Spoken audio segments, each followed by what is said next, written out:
Sometimes you just forget what equipment you have. As things continue to show up here, or if I buy something that needs to be upgraded or swapped out, I don't always get to it right away. Now, this particular light, this Molus G60, I wish it wasn't on the shelf as long as it was. Now, I had seen some reviews about this ultra small, powerful light, and I thought it would be a really good option for this studio space because I do want to have a smaller footprint where I can, but also have equipment that allows me to be mobile. So if I need to take it out and use it for a job, then I want to be able to have something that's small, but yet can get the job done. This Molus G60 light is definitely one of these items that I should have been putting to use much sooner. So I didn't plan on making a video dedicated to this light, but because it is such a good light, I definitely wanted to throw out a couple minutes of information for you in case that you're looking for something similar to this. Now, inside of the box, you have your light, you have your power controller, which is just the power brick itself, and then you have a bag that you can put this light in, and then of course you have your user manuals and instruction guide so that it'll help you navigate the different functions of this light. But I don't think you'll need to go through the user guide because this light is pretty easy to operate. Now, as we're closing out this year, I'm actually cleaning up the studio and getting ready to film some studio tour videos behind the scenes so you can see what all I have here. And in the process, I wanted to make sure that I get this light set up and kind of rearrange some of my other lights that I have here in the studio. Now, for one of the sets, I use my GBM 3-pack lights, which is a really great option if you're looking for lighting in any scenario. The three lights are panel lights and they can be positioned pretty much anywhere, and they're easy to pack up and take to a job as well. So in this studio space, one of the things that I was kind of lacking was some RGB lighting behind me right here. Something that was consistent where I wasn't always moving lights around just to get that shot for that particular video. And so when I was looking around to see what I had, I was like, maybe I should unbox this light and use this light as another option here in the studio. So what I decided to do was just rearrange my lighting that I have with my GVM lights. I have one that's always my RGB light in my other studio over to my left hand side, and the other two were actually being used as the main key and fill light for that studio as well. However, when I sit in this location, I actually turn the lights to this studio space to act as fill lights. But I was thinking, because those are RGB lights as well, I'll just take one of those lights and convert it into an RGB and put it right behind me. So now I have a permanent light behind me, but the problem is now I'm missing a key light that I need for that studio space and even a fill light for this option. So I took out the Zhiyun and I got it hooked up, and let's just say this light is bright and it is powerful. So now this single light can now act as my main light in my other studio that is just adjacent to me. Now taking that light out of the box and just comparing it just in size to my main key light that I use for this space, the Aperture 120D Mark II with the huge light dome on it, in size, you would think that this light couldn't even compete. But when you turn them on and look at the difference between me using just my Aperture 120D key light here and just using the Zhiyun light on this side, you can see that this light definitely holds up and can compete with any light on the market. So here's the Zhiyun light mounted up in approximately the same height and the same angle as my Aperture light. The Zhiyun light is currently at 100% max power. Now my Aperture 120, I use that at about 75% power, which was what it was on.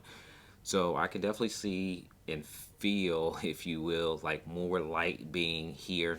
Now I don't feel the light, but I can just sense it because I don't have that large softbox. So seeing the light visually out of the corner of my eye is something that does distract me a little bit, but the amount of power that this light produces definitely allows me to make this an option, and it will actually be a staple here in this studio for a while to come because it does take up a smaller footprint, and that's always a good thing too. So this light is super bright, and I think it's going to work really good here as a main key light here in the studio. And if I need to move it around, it could definitely be used as a fill light as well.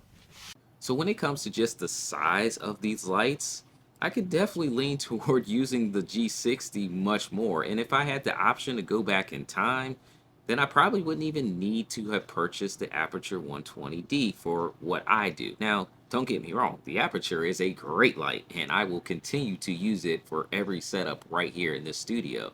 But when it comes to the other setup, I definitely needed a real light, a real source that I can depend on every single video. And I didn't want to go buy something else. I already had the light here, and I thought I was going to be using it just as a fill light, but it can definitely act as the main key light.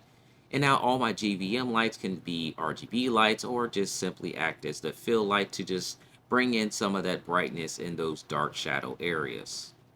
So along with this light being just super small in size, it also comes with a mount that you can use with a diffuser. Now, I definitely like the option of having a diffuser because the light is so bright, it can be distracting if you're using it in this type of setup. Because I did notice that my eye kept looking toward the light and definitely paying attention to it. Now, with a softbox or some type of diffuser on your light, it's not as powerful and it helps soften that light. So I do like the fact that it does come with its own diffuser. Now here in the studio, I have all my lights set to 5500 Kelvin. So the Aperture 120D, my JVM lights, both look pretty good at 5500.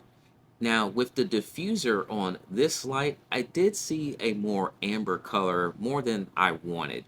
But with the diffuser off and set at 5500 Kelvin, I definitely saw that all the lights look pretty accurate. So if you're using the diffuser on this light, definitely something to pay attention to.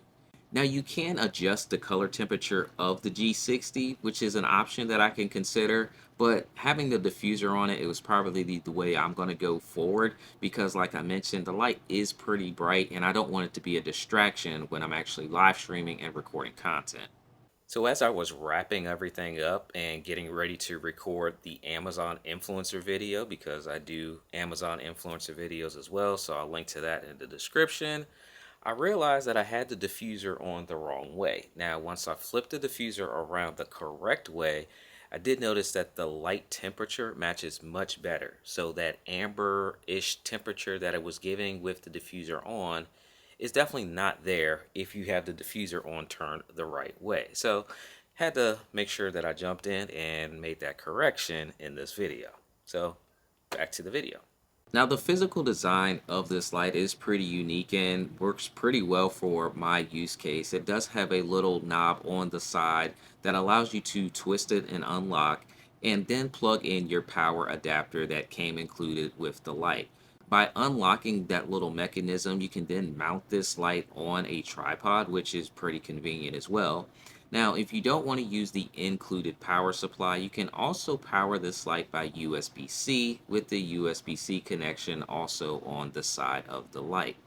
Now, because I just set up the light earlier today, I haven't experienced the full gamut of everything with the light, if you know what I mean. I haven't heard the fan turn off, it hasn't overheated, it hasn't done any of those things that we hope something like a light would never do. So I haven't experienced it that yet, and hopefully I don't experience it at all. So I also just wanted to let you guys know that I literally just set up this light. On the back of this light, you can adjust the color temperature like I mentioned earlier, and you can adjust the brightness from 0 to 100. There is an on-off switch on the very top. Just hold it down for a couple seconds and this light will turn on. And you can also turn the dial all the way to 0 and the light will go completely off. So a couple different ways that you can adjust and change the light temperature and also the brightness on the light. Now I haven't looked to see if there was an app for this, but I don't use apps for any of my lights. I don't use a lot of apps to control pretty much anything inside of this studio. So if you want to know if there's an app for it, you might have to go check out the Zhiyun website for that. So this is just a real quick video to talk about this particular light, me getting it set up. I just couldn't wait until the studio tour video, which is coming soon. I am working on it. I want to show you guys all the different aspects and how this basement has been converted into essentially 3 different sets. But also make sure you check out this next video where I talk about tiny tech. You know, this light is tiny but powerful, but I've also talked about some other equipment that's tiny and powerful as well, and I hope you enjoy it.